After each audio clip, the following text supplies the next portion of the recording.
నమస్కారం, వార్తలకు స్వాగతం. ముందుగా ముఖ్యాంశాలు. Deputy CM Pawan Kalyan press meet, పలు అంశాలపై వివరణ.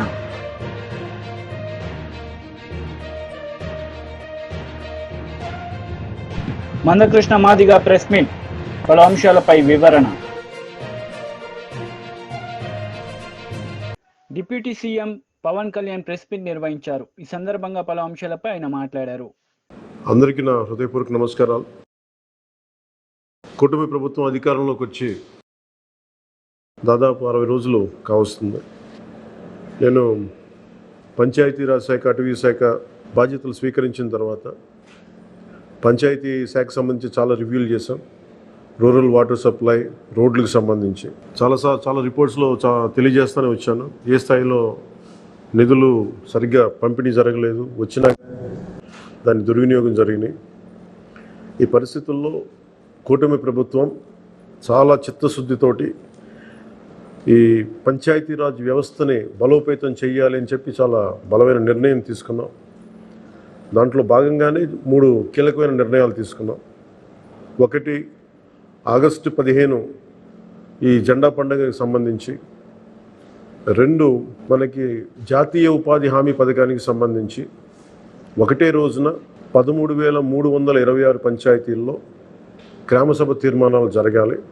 ఆ దిశగా అడుగులు వేస్తూ ఉన్నాం. ఈ గ్రామసభ తీర్మానం అంటే ఏంటంటే, జాతీయ ఉపాధి హామీ పథకం ద్వారా వచ్చే కేటాయించిన పనులకు కానీ నిధులకు కానీ ఆ ప్రజాప్రతినిధులు, ఆ ఎమ్మెల్యేలు కానీ, గ్రామ సర్పంచులు కానీ, పంచాయతీ సర్పంచులు కానీ, ఆ పంచాయతీలో ఉన్న ప్రజలు కూడా అందరూ ఏకగ్రీవంగా అంటే ఏ పనులు జరగాలి, జాతీయ ఉపాధి హామీ పథకానికి సంబంధించిన ఆ పనులకి మన గ్రామాల్లో ఏ పనులు జరగాలి, ఏ పనులకి ఆ నిధులు కేటాయించాలి, ఈ దృష్టిలో గ్రామసభ తీర్మానం జరుగుతుంది. విడివిడిగా కాకుండా ఒకటే రోజున 13,326 పంచాయతీల్లో ఒకటే రోజున గ్రామసభ తీర్మానాలు జరగాలని కీలకంగా ఆదేశించడం అయినది. ఆ విధంగా ముందు ఒకటి చేస్తూ ఉన్నాం. రెండవది, జల్ జీవన్ మిషన్, అంటే ప్రతి ఇంటికి కుళాయి అనేది ప్రధానమంత్రి గారి ఆకాంక్ష, ఆశయం. ఏ ప్రభుత్వం కనీస మానవ హక్కు ఇది. అలాంటి జల్ జీవన్ మిషన్కి సంబంధించి గత 5 సంవత్సరాలుగా ఎక్కడ కూడా సంతృప్తికరంగా గత ప్రభుత్వం చేయలేదు. రాష్ట్రంలో గ్రామీణ తాగునీటి సరఫరా ఇది అసలు ఏ స్థాయిలో ఉంది? ఉదాహరణకి జల్ జీవన్ మిషన్ కింద ఒక దాదాపు 27,000 కోట్లు ఖర్చు చేయాల్సి వస్తే గత ప్రభుత్వం 4,000 కోట్లే ఖర్చు చేస్తుంది. ఆ 4,000 కోట్లు ఖర్చు కూడా పెట్టిన విధానం ఏ స్థాయిలో ఉంది? నిజంగా నీటి సరఫరా అవుతుందా? ఉదాహరణకి చాలామంది ఎమ్మెల్యేలు అందరూ కూడా నా దృష్టికి తీసుకొచ్చిందా కూడా, నాకు వాళ్ళు ఇచ్చే ఈ పిటిషన్స్ కానీ ఇవన్నీ కూడా ఏం తెలియజేస్తున్నాయంటే, పంచాయతీల్లో కానీ గ్రామాల్లో కానీ జేజే మిషన్ కింద పైప్ లైన్ వేశారు, కానీ దానికి ఆ నీటి సరఫరా ఉండే ఇది లేదు, దానికి వాటర్ సోర్స్ లేకుండా పైప్ వేసి వెళ్ళిపోయారు. అంటే దీని వెనక ఏమనిపించిందో, నిజంగా ఏదైనా వీళ్ళు డబ్బులు చేసుకోవడానికి పైప్ లైన్ వేసి వదిలేశారన్నది ఆలోచన వచ్చి దాని మీద ఏం ఆదేశించాం పంచాయతీరాజ్ శాఖ ఉన్నతాధికారులందరినీ ఏంటంటే, అసలు రాష్ట్రంలో గ్రామీణ తాగునీటి సరఫరా పరిస్థితి ఎలా ఉంది, ఎన్ని గ్రామాలకి పైప్ లైన్స్ బాగున్నాయి, నీటి సరఫరా స్థాయి ఎలా ఉంది, రోజుకి ఎన్ని లీటర్లు నీళ్ళు వస్తున్నాయి, అలాగే ప్రస్తుత పరిస్థితి తెలుసుకోవడానికి దాదాపు ఒక 12 అంశాల మీద మేము సర్వే చేయమని ఆదేశించాం. దీన్ని పల్స్ సర్వేగా మీ దృష్టికి తీసుకొస్తున్నాం. ఇది పల్స్ సర్వే చేపడుతున్నాం. దీంట్లో వచ్చిన డేటా ఆధారంగా జల్ జీవన్ మిషన్ని కూటమి ప్రభుత్వ ఆధ్వర్యంలో అత్యంత పకడ్బందీగా ప్రణాళిక రచన చేయడానికి ఈ సర్వే నిర్వహిస్తున్నాం. ఒకసారి ఈ డేటా పాయింట్స్ అన్నీ రాగానే ఏ పంచాయతీల్లో నీళ్ళు వస్తున్నాయి, ఏ పంచాయతీల్లో పైప్ లైన్లు డ్యామేజ్ అయినాయి, అసలు గత ప్రభుత్వం చేసిన 4,000 కోట్ల రూపాయల ఖర్చు నిజంగా ఆ ఉద్దేశింపు పనులకి జరిగిందా లేదా, వీటన్నిటిని కూడా ఈ పల్స్ సర్వేలు మనకి తెలిసి వస్తాయి. దీని సమూలంగా ప్రజలందరికీ సమీప భవిష్యత్తులో తెలియజేస్తాను. అలాగే గ్రామ పంచాయతీలు, పంచాయతీరాజ్ వ్యవస్థ బలోపేతం కావాలంటే సర్పంచ్ వ్యవస్థ చాలా కీలకమైంది. గత ప్రభుత్వం పంచాయతీ ఎన్నికలు సరిగ్గా నిర్వహించలేకపోవడం వల్ల మనకు నిధులు రాలేకపోయినాయి. చాలాసార్లు మేము అధికారంలోకి రాకముందు పంచాయతీ మనకి సర్పంచ్లందరూ మా దృష్టికి తీసుకొచ్చింది ఏంటంటే కనీసం మాకు బ్లీచింగ్ పౌడర్ కూడా మాకు కొనుక్కునే డబ్బులు లేవు మా దగ్గర. వాళ్ళ అకౌంట్లో పడ్డా కానీ డబ్బులు ఈ ప్రభుత్వం ఈ డిస్కౌంట్స్కి అని చెప్పి డబ్బులు తీసేసుకున్నారు. సో పంచాయతీల నిర్వహణకి ఎన్నికలు జరిగినాయి కానీ పంచాయతీల నిర్వహణకి సంబంధించి ఏ విధంగా వారికి సరైన ఆర్థిక పరిపుష్టి జరగలేదు. నిధులు పడ్డాక ఆ నిధుల దుర్వినియోగం జరిగింది, అది మీ అందరికీ తెలిసిందే. దానికి మరింత వివరంగా ఎప్పటికప్పుడు తెలియజేస్తాం. సో ముఖ్యంగా పంచాయతీరాజ్ వ్యవస్థని, సర్పంచ్ వ్యవస్థని బలోపేతం చేయాలన్నదే మా మందకృష్ణ మాదిగా ప్రెస్ మీట్ నిర్వహించారు. ఈ సందర్భంగా పలు అంశాలపై ఆయన వివరణ ఇచ్చారు. పుట్టిన మహారాష్ట్ర గడ్డ నుంచే వచ్చాడు. మాట్లాడింది అదే సమయంలో తన జడ్జిమెంట్లో చెప్పింది ముందు గవాయి గారు అనే విషయం, సుప్రీంకోర్టు జడ్జిగా గవాయి గారు అనే విషయం మనం మర్చిపోవాలి. మరి గవాయి గారు ఎక్కడి నుండి వచ్చిండు? గవాయి గారు బ్రాహ్మణ్ కాదు, గవాయి గారు ఇంకా వేరే వర్గం కాదు, ఉన్నత వర్గం కాదు. గవాయి గారు కూడా ఒక దళిత వర్గం నుంచి వచ్చిన వ్యక్తి. సుప్రీంకోర్టు జడ్జి ముందుగా ఫిబ్రవరి 6, 7 తేదీల్లో సుప్రీంకోర్టులో విచారణ జరుగుతున్నప్పుడు దళితుల్లో కూడా క్రిమిలేయర్ ఎందుకు పాటించొద్దు, ఎస్టీలో కూడా క్రిమిలేయర్ ఎందుకు పాటించొద్దు అని చెప్పి ఆయన కులం అనుభవాలు, ఆయన కుటుంబ అనుభవాలు కూడా చెప్పిన సందర్భాలు ఉన్నాయి. దానికి అనుగుణంగా అది జడ్జిమెంట్లో ఆయన ప్రస్తావన చేశాడు. ఆయన ఎక్కడి నుండి వచ్చిండు? దళిత వర్గం నుండే కాదు, అంబేద్కర్ పుట్టిన మహారాష్ట్ర గడ్డ నుంచే వచ్చాడు. అంబేద్కర్ క్రిమిలేయర్ అమలు చేయాలని చెప్పి అప్పుడు అనలేకపోవచ్చు. ఎందుకంటే రిజర్వేషన్లు అమలు జరుగుతూ మొదలైన సందర్భంలో ఆయన ఉన్నాడు. కానీ రిజర్వేషన్ అమలు జరగబట్టి 70 సంవత్సరాలు దాటిపోయింది. ఇప్పుడు దేశంలో ఎవరైనా దళిత గిరిజన వర్గాల పరిస్థితి 100% అంబేద్కర్ రిజర్వేషన్ అమలు చేసిన రోజుల లాగానే ఇప్పటికీ ఉన్నాయని చెప్పి ఎవరన్నా అనడానికి సిద్ధంగా ఉన్నారా? అట్లా అనడానికి సిద్ధంగా ఉండడానికి అవకాశం లేదు. మేము స్పష్టంగా చెప్తున్నాం, దళిత వర్గాల్లో 100కి 2, 3, 4, 5 సంపన్న వర్గంగా తయారైన మాట వాస్తవమే. దళిత వర్గాల్లో 100కి 1, 2, 3, 4 సంపన్న వర్గంగా తయారైన మాట వాస్తవమే. ఇప్పుడు ఆ దళితుల్లోనే సంపన్న వర్గాలకు సంబంధించిన కుటుంబాలకు, ఆ దళిత గిరిజన వర్గాల్లోనే అత్యంత పేద కుటుంబాలకు మధ్యలో రిజర్వేషన్లు అమలు చేసుకునే విషయం వచ్చినప్పుడు, రిజర్వేషన్లు పొందే విషయం వచ్చినప్పుడు ఎవరైతే దశాబ్దాల కాలంగా రిజర్వేషన్ల ఫలాలు పొందుతూ రాజకీయంగా, ఉద్యోగపరంగా ఎవరైతే తిష్ట వేశారో వాళ్ళ కుటుంబాలకు మాత్రమే మేలు జరగడానికి అవకాశం ఉన్నది. మరి ఇక్కడ దళిత వర్గాల్లోనే పేద కుటుంబాలకు మేలు జరగాలంటే మరి 100 మంది ఎస్సీ ఎంపీలు ప్రధానమంత్రి గారిని కలిసి ఈ క్రిమిలేయర్ ప్రక్రియను వ్యతిరేకించండి అని చెప్పి విజ్ఞప్తి చేసిన మీరు మరి దళిత వర్గాల్లోనే పేద కుటుంబాలకు ఏ విధంగా మేలు చేస్తారనే విషయాన్ని ఎందుకు స్పష్టం చేయలేకపోతుందనే విషయాన్ని నేను దళిత గిరిజన వర్గాల ఎంపీలకు కూడా నేను విజ్ఞప్తి చేస్తున్నాను. అందులో భాగంగానే మేము స్పష్టం చేసేది ఏంటంటే ఈరోజు ఎవరైతే 100 మంది ఎంపీలు ఉన్నారో లేదా దళిత గిరిజన వర్గాల నుంచి రిజర్వేషన్ల పేరుతో ఎంతమంది ఎంపీలు అయితే ఇప్పుడు పార్లమెంట్లో తీసేశారో వాళ్ళందరూ ఈ దేశంలో వివిధ రాష్ట్రాల్లో ఇప్పటికే 7 దశాబ్దాలుగా రిజర్వేషన్ల ఫలాలు పొందుతున్న కులాల నుంచి, కుటుంబాల నుంచి మాత్రమే వచ్చిన వాళ్ళు ఇప్పుడు పార్లమెంటును కబ్జా చేశారు. ఎస్సీ వర్గాల నుంచి దేశంలో ఏ రాష్ట్రంలో రిజర్వేషన్ల ఫలాలు ఎక్కువ పొందుతున్నారో, ఎక్కువ లబ్ధిదారులు ఉన్నారో ఆ కులాల నుంచే కొన్ని కుటుంబాలు పార్లమెంట్లో తీసేసినాయి. ఇప్పుడు అక్కడ ఎల్లకాలం రిజర్వేషన్ల ఫలాలు మా కుటుంబాలకి అందాలనే ఎదిగిన కులాలకు సంబంధించిన వాళ్ళే క్రిమిలేయర్ గురించి వ్యతిరేకిస్తూ మాట్లాడుతున్నారు. కానీ మరి దళిత గిరిజన వర్గాల్లో పేద కుటుంబాలకు మేలు చేసే సూచనలు కూడా వాళ్ళు చేయలేకపోతుండనే విషయం మేము స్పష్టం చేస్తున్నాం. ఉదాహరణకు నేను ఒక 4 కుటుంబాల గురించి మాట్లాడతా. దయచేసి దేశంలో చర్చ జరగాలి. 4 కుటుంబాల గురించి మాట్లాడతా. ఇప్పుడు ఉదాహరణకు తెలంగాణలో పెద్దపల్లి పార్లమెంట్ ఎస్సీ నియోజకవర్గం నుంచి. ఇప్పుడు గెలిచింది గడ్డం వంశీ. వాళ్ళ తాత 4 దశాబ్దాలు 5 దశాబ్దాల క్రితమే వెంకటస్వామి గారు కూడా గెలిచాడు. గెలుచుకుంటూ కేంద్ర స్థాయికి దాకా వచ్చేసాడు. అదే సమయంలో ఇప్పుడు గడ్డం వంశీ గారి తండ్రి కూడా ఎంపీగా గెలిచాడు.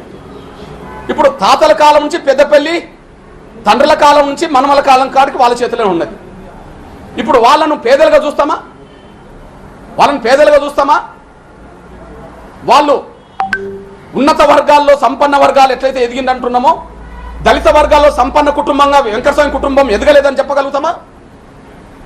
తాత, తండ్రి, తను అంటే 3-4 తరాలకు సంబంధించిన వాళ్ళ చేతిలోనే ఒక నియోజకవర్గం ఉంటే పోనీ అదే మాలల నుంచి పేద కుటుంబం రావడానికి అవకాశం ఉన్నదా? మాదిగల నుంచి వాళ్ళను ఎదుర్కొనే శక్తి ఉంటుందా? ఉండడానికి అవకాశం లేదు. నేనంటున్నా అది సంపన్న వర్గమా కాదా? క్రిమిలేర్ వద్ద అంటుండ్రు. మరి మీరు సంపన్న వర్గమే కదా.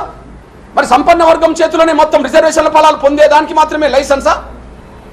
టీడీపీ లీడర్ మీడియా సమావేశం నిర్వహించారు. ఈ సందర్భంగా పలు అంశాలపై ఆయన మాట్లాడారు. అదేవిధంగా ఏదైతే ఈ పెద్దిరెడ్డి గారి పిఏ ఉన్నాడో శశిధర్, ఆయన నెంబర్ 1 అయితే నెంబర్ 2 ఈ ఎమ్మెల్యే కైలా అనిల్ కుమార్ గారిని కూడా నేను తెలియజేస్తున్నా. మాజీ ఎమ్మెల్యే, అయ్యప్ప సొసైటీ హైదరాబాద్లోని అయ్యప్ప సొసైటీ ఈ కైలా అనిల్ కుమార్ గారి అపార్ట్మెంట్. అక్కడ ఈ శశిధర్ ఒక తాళం పెట్టుకునే అపార్ట్మెంట్లో 2వ తాళం ఈ అనిల్ కుమార్ గారి చేతిలో. వీళ్ళిద్దరు కూడా దాదాపుగా 4 సంవత్సరాలు ఈ హైదరాబాదులో నివాసం ఉంటూ హైదరాబాదులో, ఆంధ్ర రాష్ట్రంలో, అదేవిధంగా పామర్ నియోజకవర్గంలో కూడా ఈ పెద్దిరెడ్డి గారికి బినామీలుగా ఉన్నారు అని కూడా మీ అందరికీ తెలియజేస్తున్నా. మచ్చుగ్గా ఒక ఉదాహరణ, కేవలం 5,35,000 వార్షిక ఆదాయం ఉంది నాకు అని ఎఫిడవిట్లో పొందుపరిచారు మాజీ ఎమ్మెల్యే కైలా అనిల్ కుమార్ గారు. అయితే ఇదే పామర్ నియోజకవర్గంలో ఆయనకున్న ఆస్తుల గురించి చెప్తే అందరూ అవాక్ అవ్వాల్సిందే.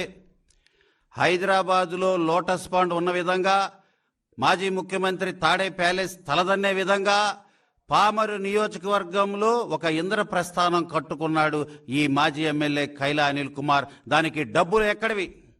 12 కోట్ల వ్యయం నీకెక్కడిది? 5 లక్షల ఆర్థిక వార్షిక ఆదాయం అన్నావు. మరి 12 కోట్ల వ్యయంతో ఎలా mini lotus pond in Pamarru కట్టావని ప్రశ్నిస్తున్నాం.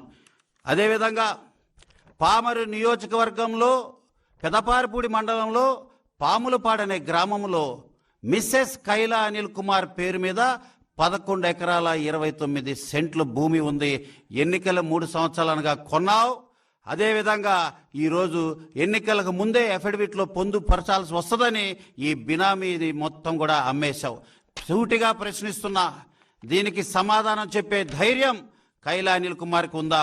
దీన్ని పొందుపరిచావు, ముందుగానే అమ్మేశావు. ఇదంతా కూడా పెద్దిరెడ్డి రామచంద్రారెడ్డి బినామీ కాబట్టే ఆయన డబ్బులతో ఈ భాగవతం జరిగిందని నేను తెలియజేస్తున్నా. అంతేకాదు, ఇవి కూడా చూడండి, ఆయన ఎఫిడవిట్లో రీసెంట్ ఎన్నికల్లో ఆయన ఎఫిడవిట్లో పొందుపరిచింది మల్లవల్లి బాపులపాడు మండలం మల్లవల్లి గ్రామంలో సర్వే నంబర్ 197/6లో ఆయన బ్రహ్మాండమైన స్థలం కొనుక్కున్నాడు. దానికి డబ్బులు ఎక్కడివి? అదేవిధంగా వైసీపీ లీడర్ మీడియా సమావేశం నిర్వహించారు. ఈ సందర్భంగా పలు అంశాలపై ఆయన మాట్లాడారు. ఇదే ఒక నిదర్శనంగా మనందరం కూడా భావించాలి. రాష్ట్రానికే తలమానికంగా ఉన్న అంబేద్కర్ మీద దాడిని వైఎస్ఆర్ కాంగ్రెస్ పార్టీ తరపున రాజ్యాంగ అభిమానులు ఈ రాష్ట్రంలో ప్రజలందరూ కూడా ఖండిస్తూ ఉన్నారని చెప్పి ఈ సందర్భంగా మనం చేస్తూ ఉన్నాం.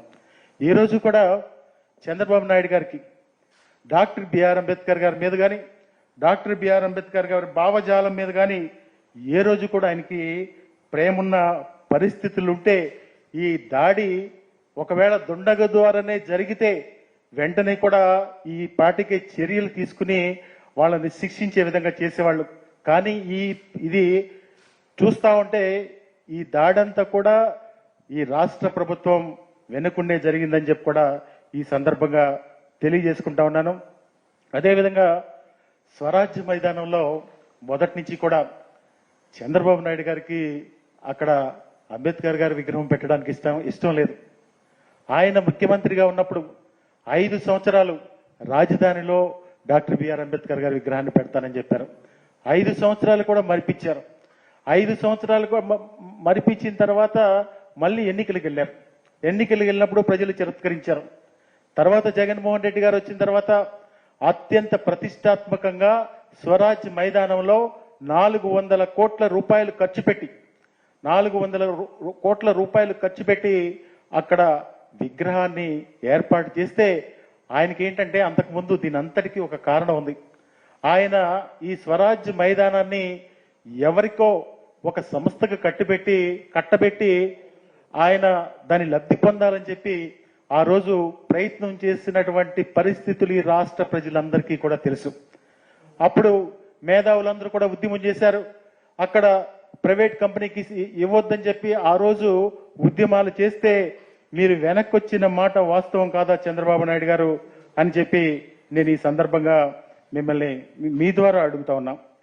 నిజంగా డాక్టర్ బిఆర్ అంబేద్కర్ గారు ప్రపంచం అంతా కూడా ప్రపంచ మేధావి, ఎక్కడికి వెళ్ళినా కానీ ఈ భారతదేశంలో డాక్టర్ బిఆర్ అంబేద్కర్ గారు పుట్టారని చాలా గర్వంగా ఫీల్ అయ్యి ఏ దేశం వెళ్ళినా అక్కడికి చాలా గర్వంగా చెప్పుకునేటటువంటి డాక్టర్ బిఆర్ అంబేద్కర్ గారికి ఈ రాష్ట్రంలో రక్షణ లేకపోవడం, ఆయన స్మృతివనానికి కనీసం రక్షణ లేకపోవడం చాలా దారుణమైన విషయం అని చెప్పి ఈ సందర్భంగా గుర్తు చేస్తా ఉన్నాం.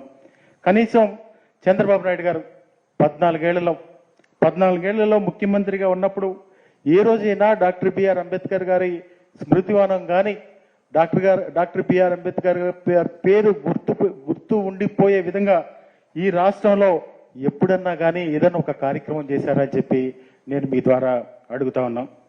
నిజంగా చంద్రబాబు నాయుడు గారు రోజు ఆ రోడ్డు అంటే తిరుగుతూ ఉంటారు. ఆ రోడ్లంటే తిరిగినప్పుడు కనీసం నాకు తెలిసి ఆ డాక్టర్ బిఆర్ అంబేద్కర్ వైపు ఒక్కసారి అటు చూసుండరు. కనీసం ఎప్పుడన్నా కానీ ఇంత పెద్ద స్మృతివనం ఉంది.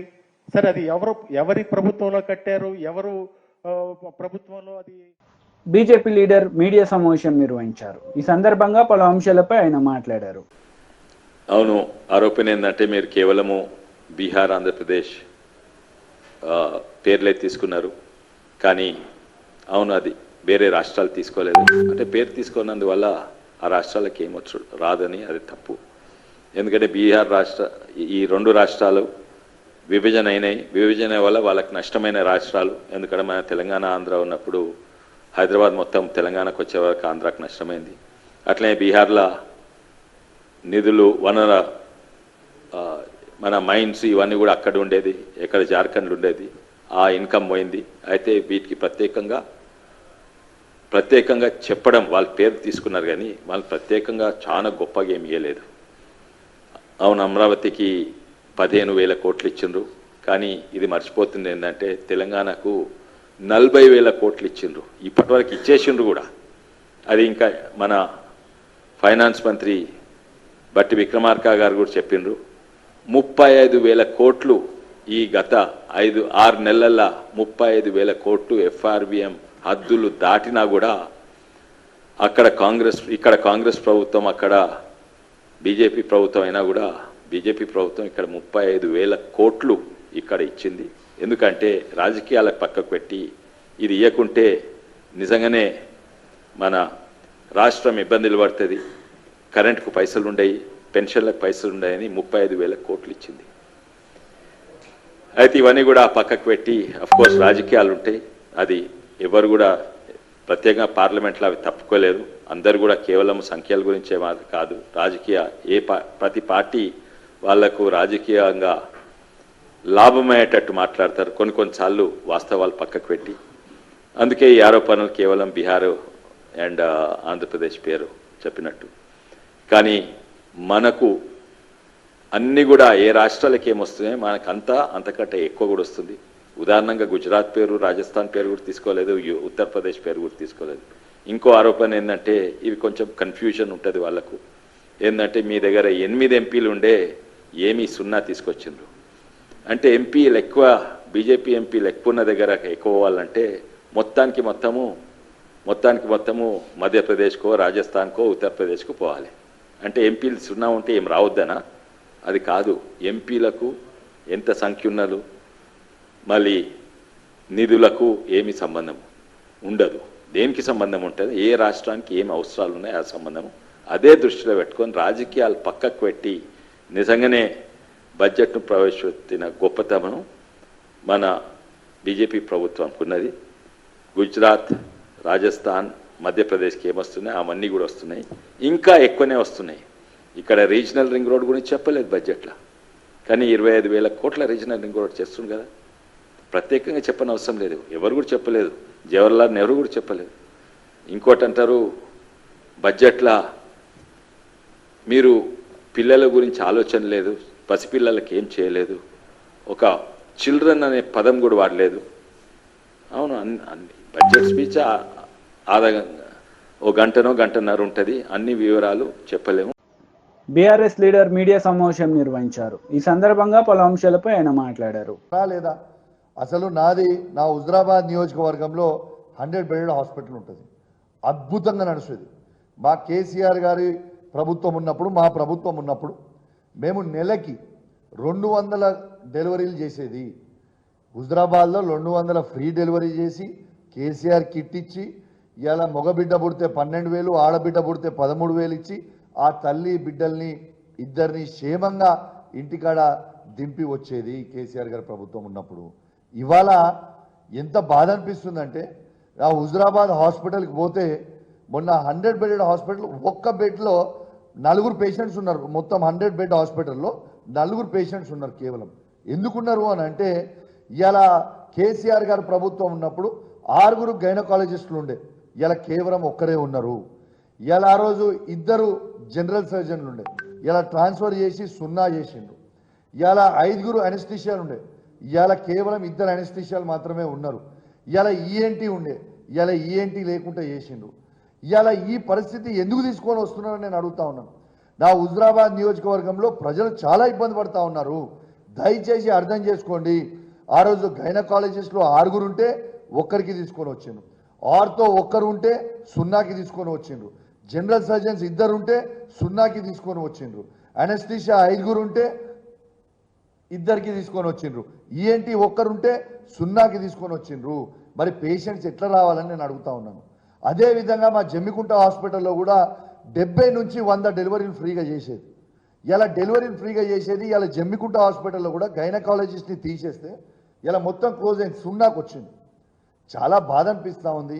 దయచేసి ప్రభుత్వానికి నా హుజరాబాద్ నియోజకవర్గ ప్రజల పక్షాన మీకు దండం పెట్టి చెప్తున్నాయా, దయచేసి నా మీద కోపం ఉన్నా, కేసీఆర్ గారి మీద కోపం ఉన్నా, కేటీఆర్ గారి మీద కోపం ఉన్నా, హరీష్ రావు గారి మీద కోపం ఉన్నా మా మీద తీర్చుకోండి తప్పితే మా ప్రజల మీద తీర్చుకోకుండా మీ దండం పెట్టి చెప్తున్నాం. ఇలా ఒక్క డెలివరీ చేయాలంటే ప్రైవేట్ హాస్పిటల్లో 30,000 నుంచి ₹1,00,000 వరకు తీసుకుంటున్నాడు. పేదోడు ఏడు నుంచి పెట్టుకుంటాడు. ఇలా అదే విధంగా ఇలా గవర్నమెంట్ హాస్పిటల్లో అయితే ఫ్రీగా డెలివరీ అవుతుంది. కేసీఆర్ గారి ఉన్నప్పుడు ఫ్రీగా డెలివరీ చేసేది. మీకు కేసీఆర్ గారి పేరు ఇష్టం లేకపోతే కేసీఆర్ గారి పేరు పెట్టుకోకండి. టీడీపీ లీడర్ మీడియా సమావేశం నిర్వహించారు. ఈ సందర్భంగా పలు అంశాలపై ఆయన మాట్లాడారు. ఉన్న డాక్టర్ బాబాసాహెబ్ అంబేద్కర్ విగ్రహం మీద నారా చంద్రబాబు నాయుడు గారు మరియు నారా లోకేష్ గారు సుత్తులు పట్టుకుని వెళ్ళి ఆ విగ్రహాన్ని పగలగొట్టడానికి ప్రయత్నించారని చెప్పి విపరీతంగా దాన్ని 1కి 100, 100కి 1000 మందితో ప్రచారం చేస్తున్నాడు. కనీసం ఈ రాష్ట్రంలో ఉన్న ప్రజలు జ్ఞానవంతులు అనుకుంటున్నాడా లేకపోతే మరీ తెంగరపప్పలు అనుకుంటున్నాడా నాకైతే అర్థం కావట్లేదు. జగన్మోహన్ రెడ్డి 2019 ముందు ఇలాంటి కొన్ని ప్రచారాలు చేశారండి. ఒకటి, ఎవరైతే వివేకానంద రెడ్డి గారు ఉన్నారో వివేకానంద రెడ్డి గారిని చంపేసి ఉదయం 8 గంటలకి గుండెపోటుతో చనిపోయాడని ప్రచారం చేశారు ఫస్ట్. అదే సాక్షి మీడియా నుంచి, జగన్ మీడియా నుంచి. తర్వాత మరుసటి రోజుకే లేదు నారా చంద్రబాబు నాయుడు గారు చంపేశారు, ఆయన చేతిలో కత్తి పెట్టి నారాసుర రక్త చరిత్ర అని రాసిన వెధవలు వెళ్ళు. అలాంటి వ్యక్తులు ఈ రోజున నారా చంద్రబాబు నాయుడు గారు, లోకేష్ గారు అంబేద్కర్ గారి విగ్రహం మీద దాడి చేశారు అంటున్నారండి. కోడికత్తి ప్రచారం చేశారు. కానీ సిబిఐ ఎన్ఐఏ కూడా క్లియర్గా చెప్పింది ఆ 2 కూడా తప్పుడు ప్రచారాలే. జగన్మోహన్ రెడ్డి అంటే బ్యాచే వివేకానంద రెడ్డి గారిని చంపిందని తెలియజేశారు. కోడికత్తి అంతా డ్రామా అని తెలియజేశారు.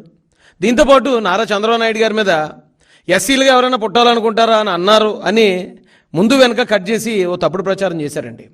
నిజానికి అప్పుడు చంద్రబాబు నాయుడు గారు ఇక్కడ ఉన్న ఈ రెండే కులాలు, ఒకటి ధనవంతులు, రెండు పేదలు, నేను ఎప్పుడు పేదల పక్షాన ఉంటానన్నాడు మహానుభావుడు. ఆ మాటను కూడా వక్రీకరించి దళితులకు వ్యతిరేకంగా మాట్లాడాడు. ఎస్సీలని పుట్టుకుని అవమానించారు చంద్రబాబు నాయుడు గారని చాలా విపరీతంగా అప్పుడు కూడా ప్రచారం చేశారు. దాంతోపాటే మొన్న నారా లోకేష్ గారు దళితులకి జగన్మోహన్ రెడ్డి పీకిందేం లేదు పొడిసిందేం లేదని అంటే ఆ మాటను ముందు వెనక కట్ చేసి దళితులు పీకిందేం లేదు పొడిసిందేం లేదన్నారు నారా లోకేష్ గారని తప్పుడు ప్రచారం చేసిన తప్పుడు ఎదవలండి.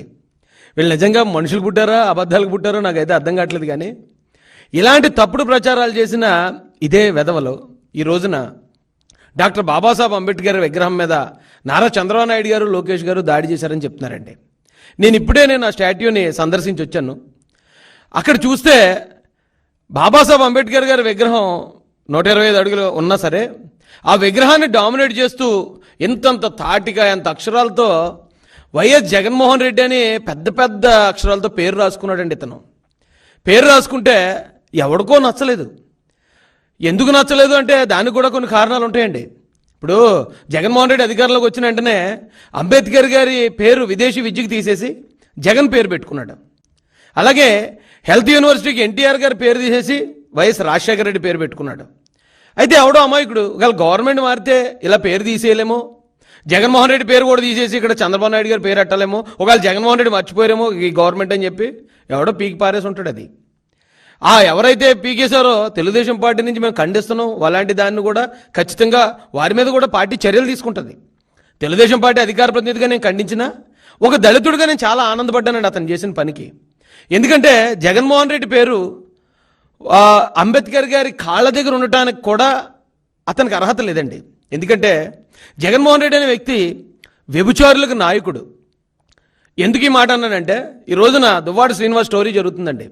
దువ్వాడ శ్రీనివాస్కి నేను గర్ల్ ఫ్రెండ్ అంటూ వచ్చింది ఒక ఆమె డైరెక్ట్గా చెప్తుంది, మేము అడల్టరీ చేస్తున్నాం, మేము వ్యభిచారం చేస్తున్నాం, నేను దువ్వాడ శ్రీనివాస్ అని డైరెక్ట్ చెప్తుంది. వైసీపీ లీడర్ అట ఆమె.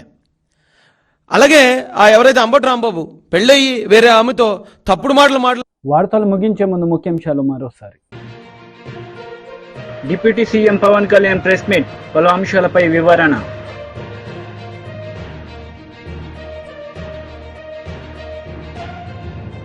మందకృష్ణ మాదిగ ప్రెస్ మీట్, పలు అంశాలపై వివరణ. ఈ వార్తలు ఇంతటితో సమాప్తం. తిరిగి ప్రసారమయ్యే వార్తలు మళ్ళీ కలుద్దాం. అంతవరకు సెలవు. నమస్తే.